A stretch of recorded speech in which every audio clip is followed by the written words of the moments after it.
Bom dia, queridos. Vamos abrir em Mateus 5:8.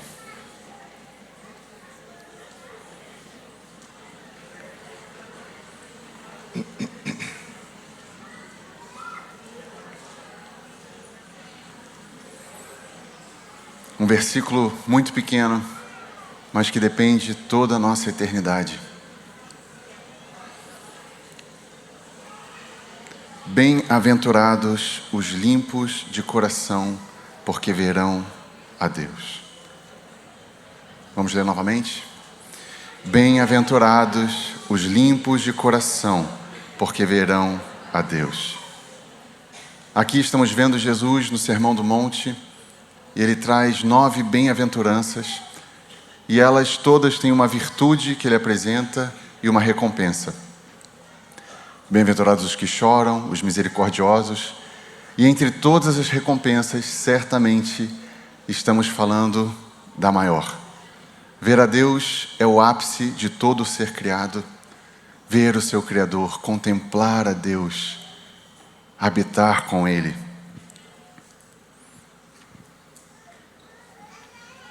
Contudo, o Senhor condiciona essa majestosa glória exclusivamente aos limpos de coração. E essa é a tônica da Escritura, do início ao fim, um clamor para que sejamos limpos de coração, porque o desejo do Pai é estar com seus filhos. Sem santificação, ninguém verá o Senhor. Em Salmo 24:3 diz: quem subirá ao monte do Senhor? Quem há de permanecer no seu santo lugar? O que é limpo de coração, limpo de mãos e puro de coração. E por que essa ênfase ao coração? Porque além do coração ser o âmago de quem somos, todo o centro de controle da nossa vida, ele é a morada de Deus em nós. Nosso corpo é o templo do Espírito Santo. Podemos dizer que o nosso coração é o santíssimo lugar, o santo dos santos, onde Deus habita. Paulo confirma isso em Efésios 3:17, dizendo: e assim habite Cristo em vosso coração. O interesse do Pai é o nosso interior. Nós nos impressionamos com aquilo que vemos.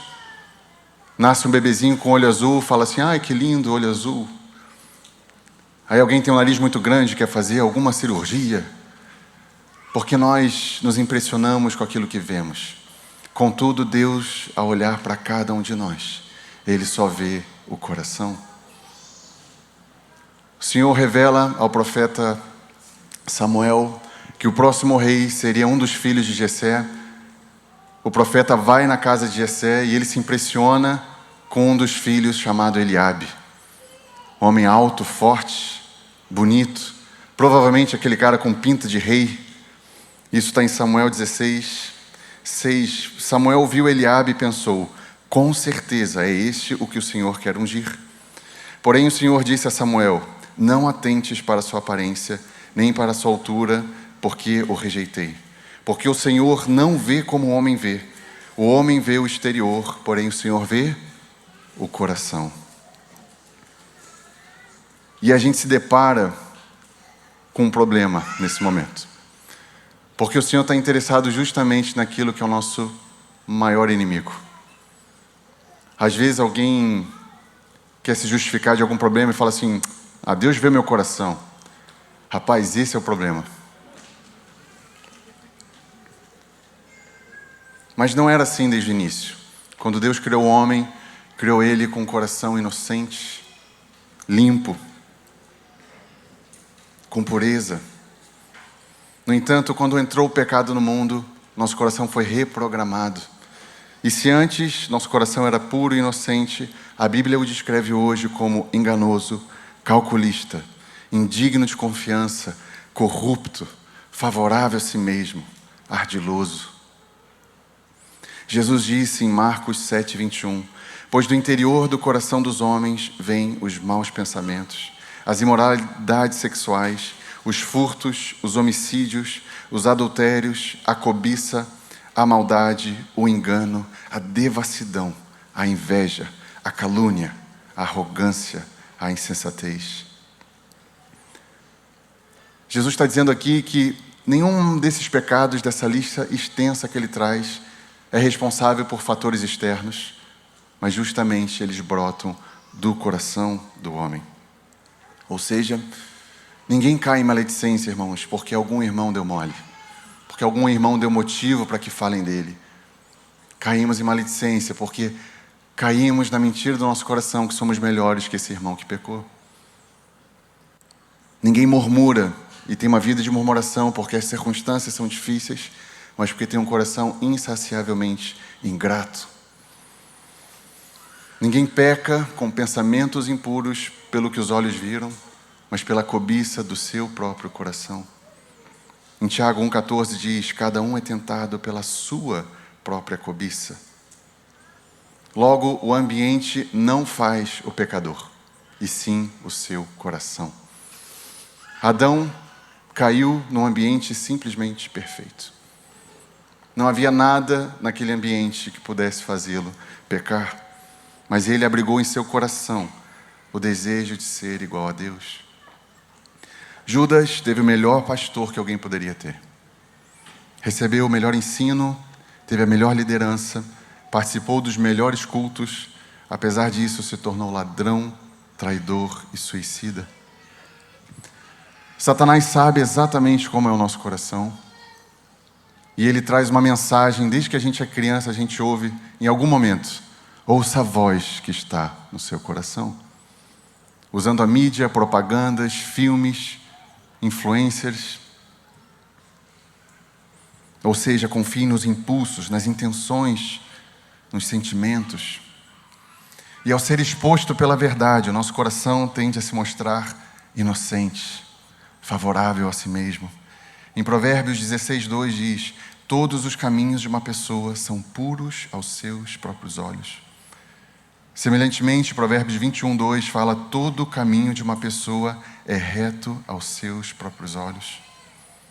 Quando confrontado, nosso coração tem um ataque de orgulho e ele rapidamente colhe todas as informações positivas a seu respeito. Ele faz uma avaliação orgulhosa de quanto ele serve os irmãos, quanto ele já serviu a Deus. Logo, ele é orgulhoso. Jeremias 49:16 diz: o terror que você inspira e o orgulho do seu coração o enganaram. E se o mundo diz que o nosso coração é fonte confiável, a Bíblia o descreve como corrupto e enganoso. Jeremias 17:9-10. Enganoso é o coração, mais do que todas as coisas, desesperadamente corrupto. Quem o conhecerá? E finalmente chegamos na boa notícia. Eu, o Senhor, esquadrinho o coração. Eu provo os pensamentos. Irmãos, nosso coração é desesperador. O nosso alívio é que o nosso Abba Pai, aquele que nos ama profundamente, o conhece. Em Salmo 139, Davi diz: Senhor, Tu me sondas e me conheces. Sabes quando me assento e quando me levanto. De longe penetras os meus pensamentos. Jeremias 17:10. Eu, o Senhor, esquadrinho o coração e provo os pensamentos. Jeremias 20:12. O Senhor dos exércitos, que prova o justo e vês o mais íntimo do coração. A onisciência de Deus é um dos atributos de maior consolo para nós, porque Ele sabe o que não sabemos. Nosso coração tem a capacidade de se auto-enganar. Graças a Deus temos o Senhor que nos prova. E como? Como o Senhor revela o nosso coração a nós mesmos? Exatamente como terminamos de ler Jeremias 20:12. Ele nos prova. Davi, eu vou falar muito sobre Davi aqui, que é um exemplo de um coração segundo o do Senhor. Ele fala em Salmo 139, sonda-me, ó Deus, e conhece o meu coração. Prova-me e conhece os meus pensamentos. Davi, irmãos, era definitivamente um homem corajoso. E eu não falo apenas por ser homem de guerra, por não se intimidar diante de um leão, ainda adolescente, um urso, ou um Golias, um gigante. Mas ele pedia ao Senhor para que provasse ele sabia qual era o método de Deus. Ele sabia que passaria pela prensa do sofrimento de Deus. E eu quero começar por Davi, em 3 exemplos que a Bíblia traz, entre muitos, de homens que Deus, amando eles, os provou pelo meio do sofrimento para expor seus corações. Davi, sem nada ter feito, enfrentou anos de sofrimento e fuga pelo rei Saul, que o queria o matar. Numa dessas tentativas, Davi clamou ao Senhor: Deus meu, livra-me dos meus inimigos, põe-me acima do alcance dos meus adversários, livra-me dos que praticam iniquidade e salva-me dos homens sanguinários. Davi, diante desse sofrimento, ele sempre ia aos pés do Senhor. E quando ele teve finalmente a chance de matar Saul, ele diz: julgue o Senhor entre mim e ti, vingue-me o Senhor de ti, porém a minha mão não será contra ti. Davi já era ungido por Deus. Certamente o seu coração lhe trazia algumas informações. É agora. Resolve, faz justiça.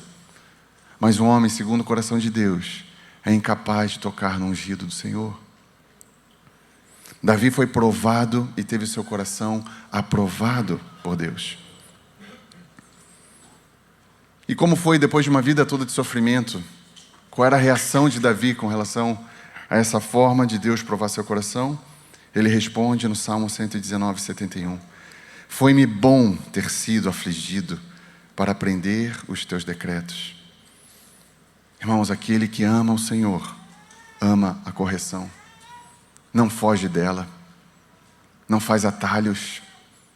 Davi sabia isso em toda a disciplina de Deus e falou que foi bom ter sido afligido.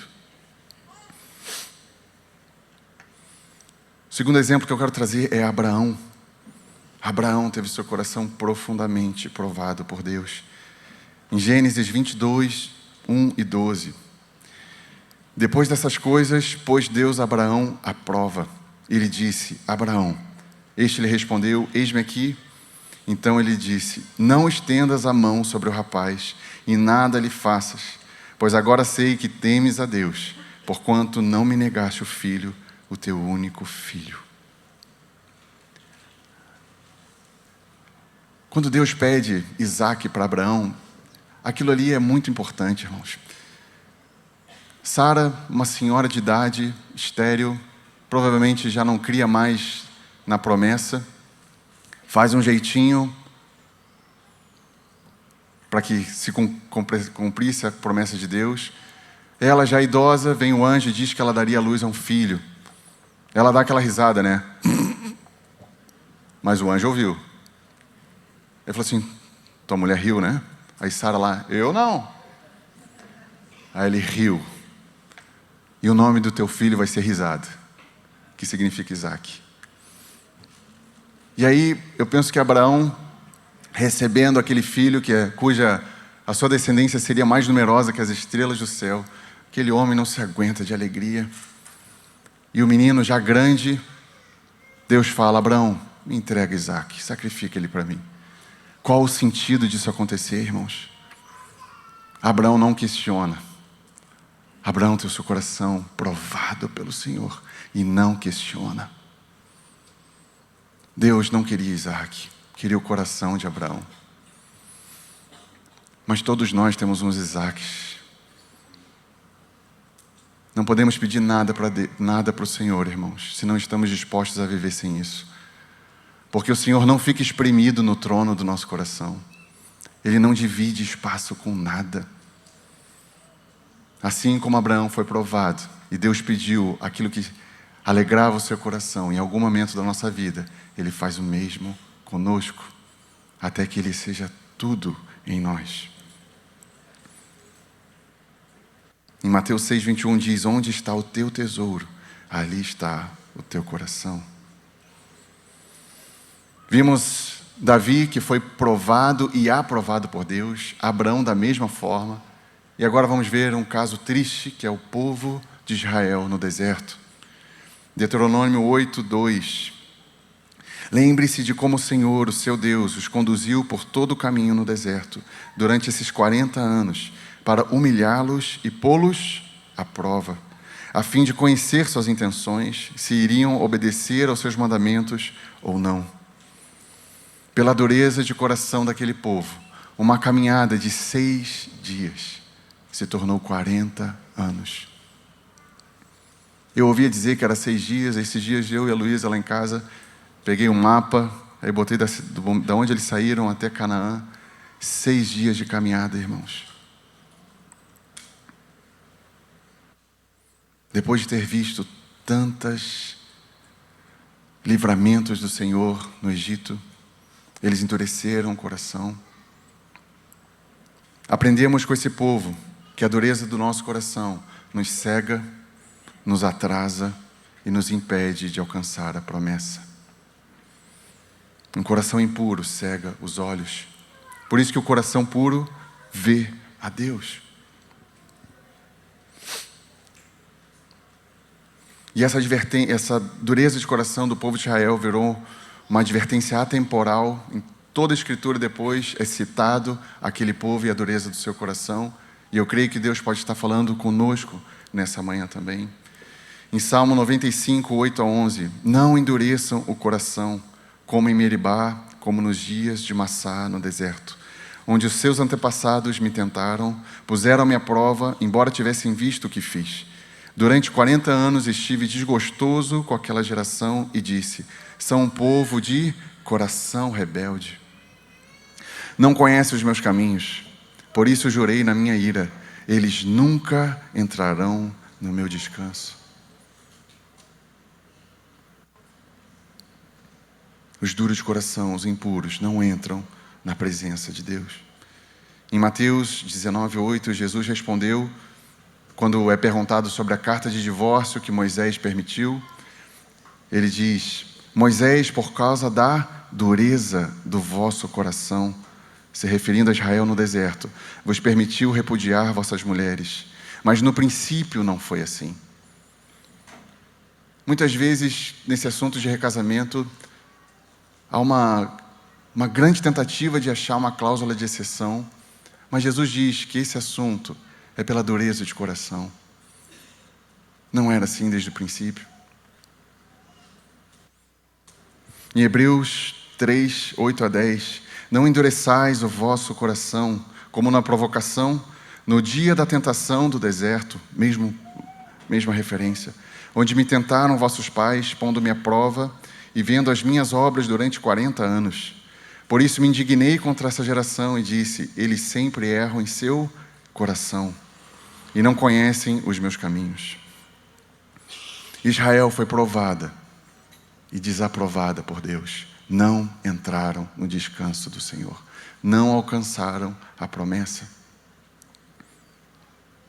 Poderíamos ainda citar Jó, Daniel, José, Paulo, que foram provados pela via do sofrimento.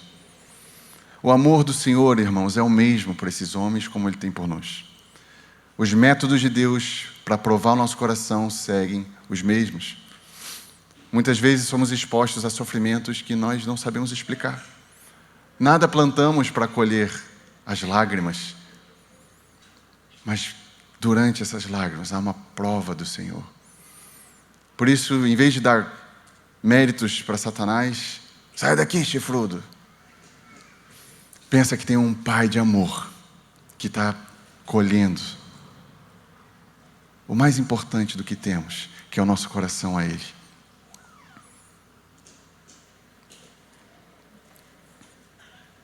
Por isso o apóstolo Paulo disse que ele se gloriava nas tribulações. Tem algum sentido isso? Se gloriar na tribulação? Assim como Davi, ele sabia que era bom ser afligido pelo Senhor. O Senhor sabe como tratar com cada um de nós. Para nossa salvação e arrependimento, Ele irá provar nossos corações. Em Apocalipse 3,19 diz: eu repreendo e disciplino a todos quanto amo, se pois zeloso e arrepende-te. Irmãos, vimos que o nosso coração é problemático, mas nos regozijamos sabendo que Deus vai provar. Mas como nós podemos apresentar puro o nosso coração diante de Deus? Como resolvemos esse problema? A Bíblia destaca, entre muitos, 3 meios principais onde nós purificamos o nosso coração. Irmãos, purificar o coração não é simplesmente entregar ele um pouco melhor para Deus. É o nosso ingresso para a eternidade com o Senhor. Tivemos uma visão aqui a respeito de sonolência. Virgens despreparadas. Estamos vendo no mundo todo pecados sendo expostos. São dias que o Senhor está limpando a sua igreja. Esse assunto de limpar o coração é um pai gritando para que nós não nos percamos. E eu falo isso com muito temor, porque Deus tem feito essa prensa na minha vida. Durante todo esse ano, esse tem sido o assunto da minha vida.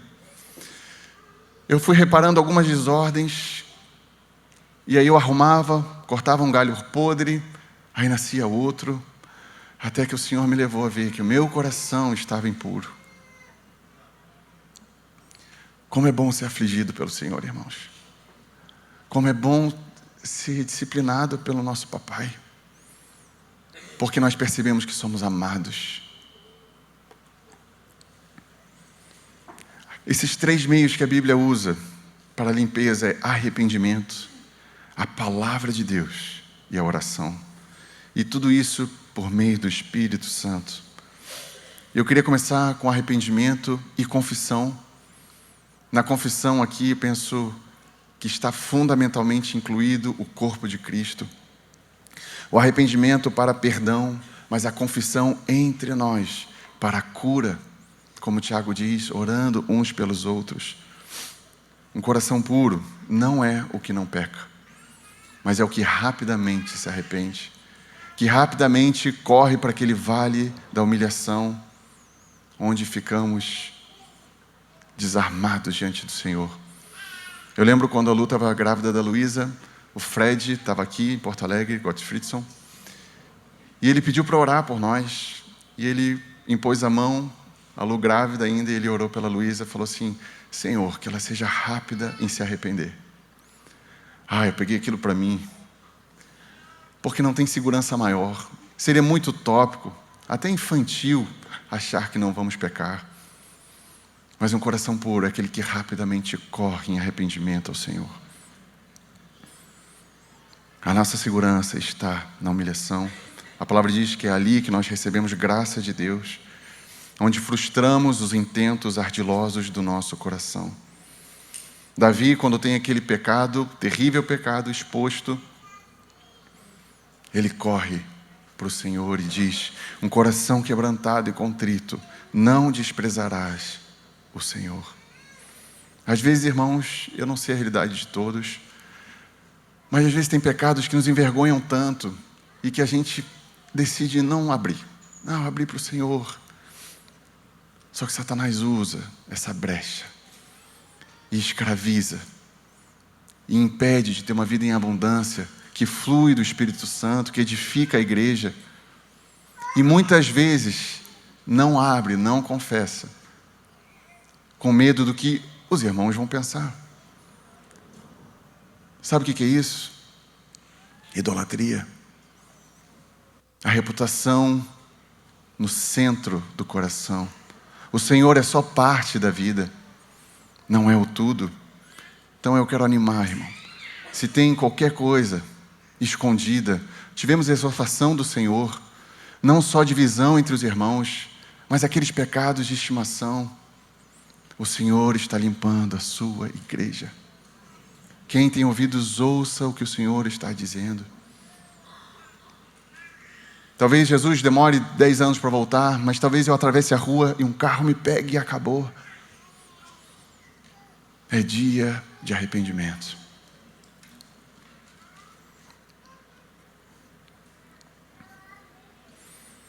Contudo, para entrarmos nesse lugar de humilhação, é travada uma guerra em nosso coração. Nosso coração, território inimigo, cheio de bombas escondidas, que são os nossos impulsos, o engano. Mas existe uma trincheira nessa guerra, que é a palavra de Deus. A palavra de Deus é outro meio pelo qual nós somos lavados. O Nilcinho sempre diz que a palavra é uma lavagem cerebral, literalmente. Ela lava as impurezas dos nossos pensamentos. Um coração puro, ele não se enxerga pelo aquilo que o coração dele diz ser, mas pelas lentes da Escritura, onde não há engano. Em Hebreus 4:12 diz: porque a palavra de Deus é viva e eficaz, e mais cortante do que qualquer espada de 2 gumes, e penetra até o ponto de dividir alma e espírito, juntas e medulas. E olha agora, a palavra é apta para discernir os pensamentos e intenções do coração. Marcelo falou que devemos, todos os dias, acordar e adorar a Deus. Eu incluiria na adoração a Deus ser lavado na palavra. Irmãos, a palavra de Deus não pode ser uma leitura esporádica. Não pode, porque a nossa vida depende dessa lavagem. Não conseguimos sobreviver espiritualmente sem a palavra. Nós podemos vir em cultos, podemos levantar a mão durante um louvor, mas ninguém vive espiritualmente sem a palavra diariamente, lavando o seu coração. Jesus orou assim: Pai, santifica-os na verdade, a tua palavra é a verdade. A palavra nos santifica. E a palavra é como um espelho para nós. Tenho certeza que a maioria de vocês, e eu também, ainda mais que eu ia pregar, ia ser o pregador do dia, fui para o espelho, aí botei a camisa, porque o espelho revela as imperfeições. Se o cabelo está bagunçado, se o dente está sujo, a palavra é o nosso espelho. Quando lemos a palavra nos lê. Quando examinamos a palavra nos examina. Contudo, a palavra não só nos mostra como estamos, mas ela nos lava. Se nos olhamos todo dia no espelho, precisamos olhar todo dia para o principal espelho, que é a palavra de Deus.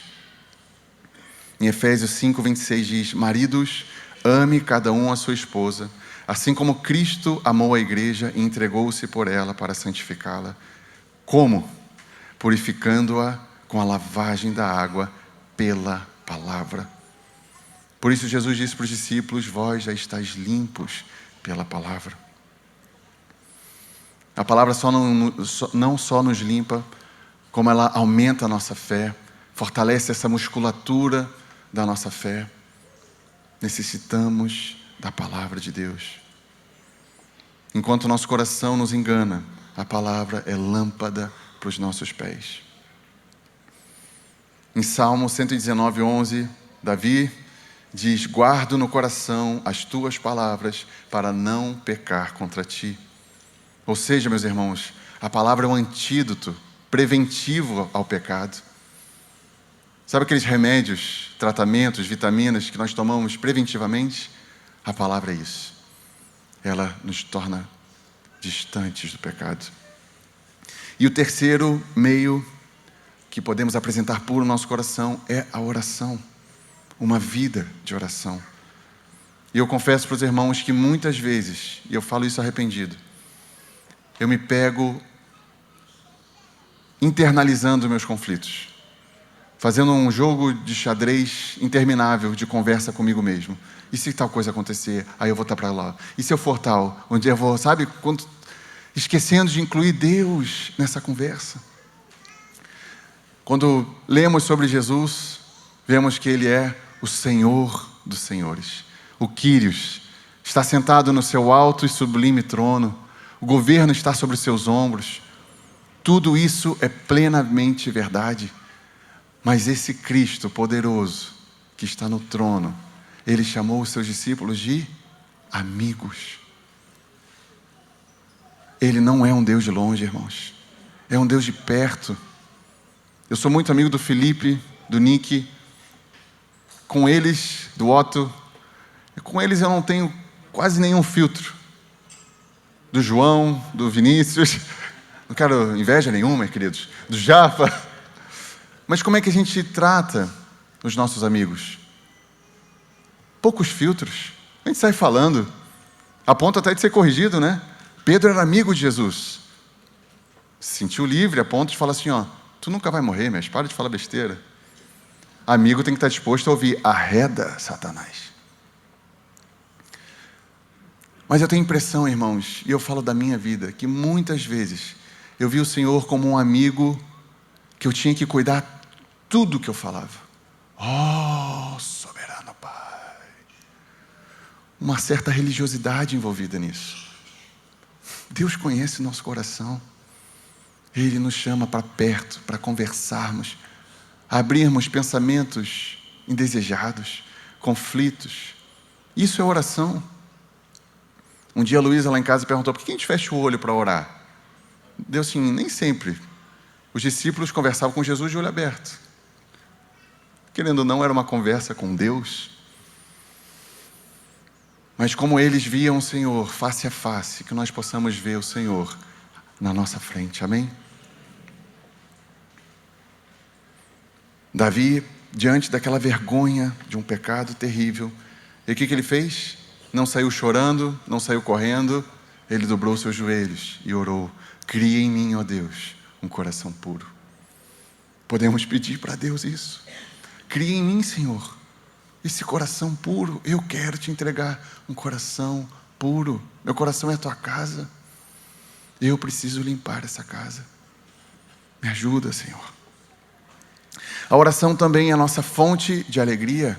Eu muitas vezes com o Nick já chorei junto, mas a gente já sorriu juntos também. Com o Senhor deve ser a mesma coisa. Em Salmo 16, 11 diz, tu me farás ver os caminhos da vida, na tua presença há plenitude de alegria, à tua direita há delícias perpetuamente. A.W. Tozer disse que a oração é, na verdade, uma admissão de que sem Cristo não podemos fazer nada. A oração é o fruto mais evidente da nossa dependência de Deus. Não é normal, irmãos, sermos discípulos de Jesus sem uma vida de oração. Mas é fácil ser um religioso.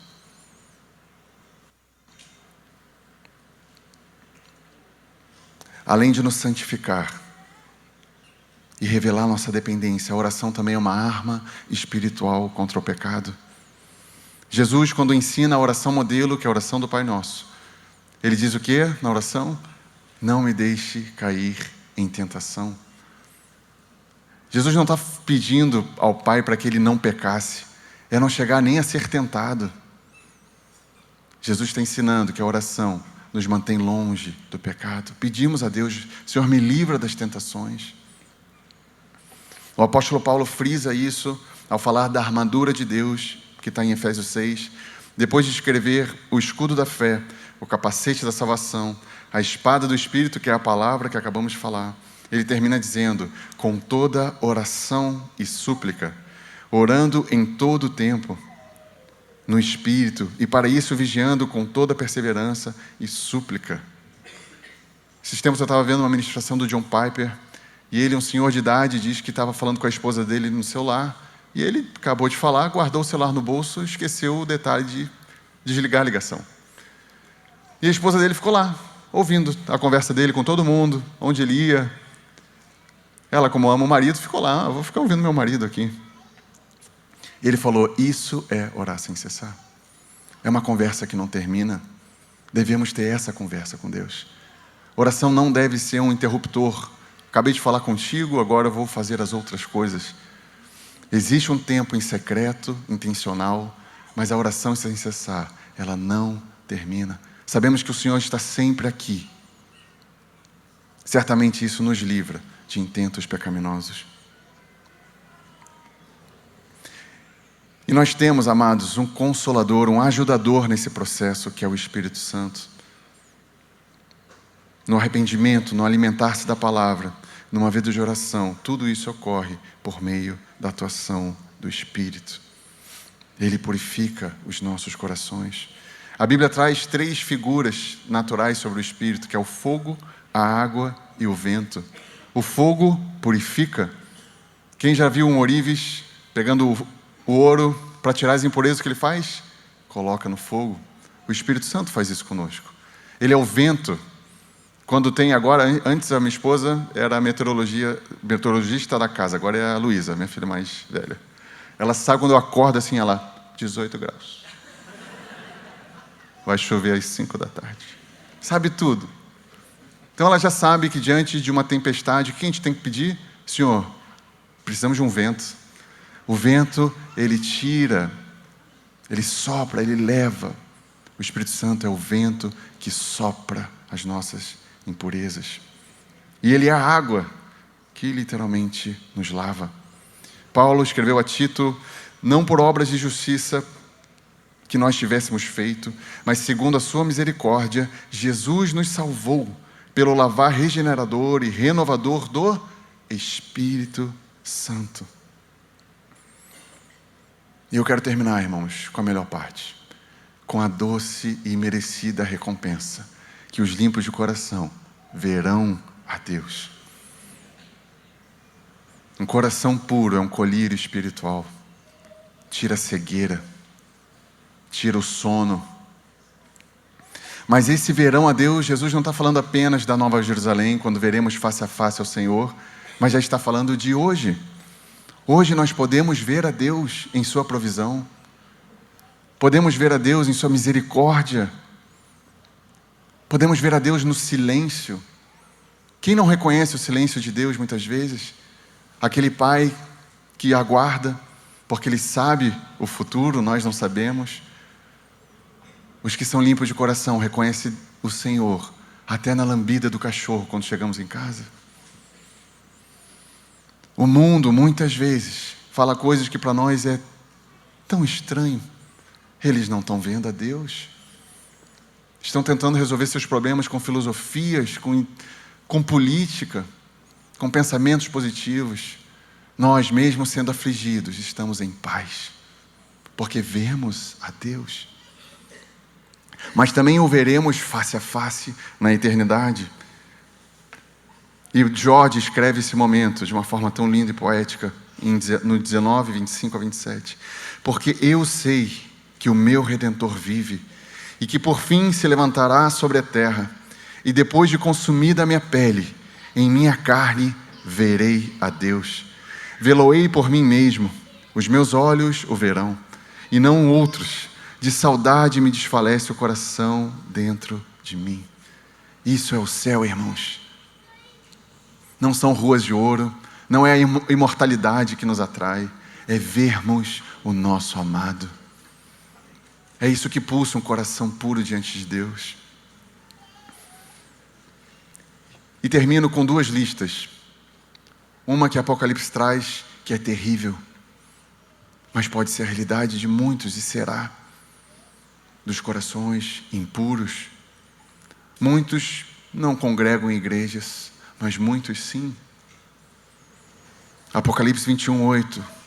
Quanto, porém, aos covardes, aos incrédulos, aos abomináveis, aos assassinos, aos impuros, aos feiticeiros, aos idólatras e a todos os mentirosos, a parte que lhes cabe será o lago que arde fogo e enxofre, a saber, a segunda morte. Contudo, há uma segunda lista, aos puros e limpos de coração, que está em Filipenses 4, 8. Finalmente, irmãos, tudo que é verdadeiro, tudo que é respeitável, tudo que é justo, tudo que é puro, tudo que é amável, tudo o que é de boa fama, se alguma virtude há, se algum louvor existe, seja isso que ocupe o nosso coração. É isso que nós queremos, Senhor, que ocupe os nossos corações. Nos achegamos a Ti, Senhor, sem nenhuma autodefesa, Senhor. Sem nenhuma avaliação orgulhosa do pouco que fazemos. Queremos vir, Senhor, diante do Teu Espírito, pedindo que coloque luz em nosso coração. Se há algum caminho mau, Senhor, nos corrige. Nos purifica, nos disciplina, Senhor. para que no final da caminhada, mesmo feridos, possamos dizer: foi bom ser afligido pelo nosso Pai. Como nós que somos maus, sabemos disciplinar os nossos filhos e dar boas coisas a eles, nós queremos passar pela Tua vara, Senhor, para que possamos ser encontrados em Ti, vendo e contemplando a Ti. No nome de Jesus. Amém.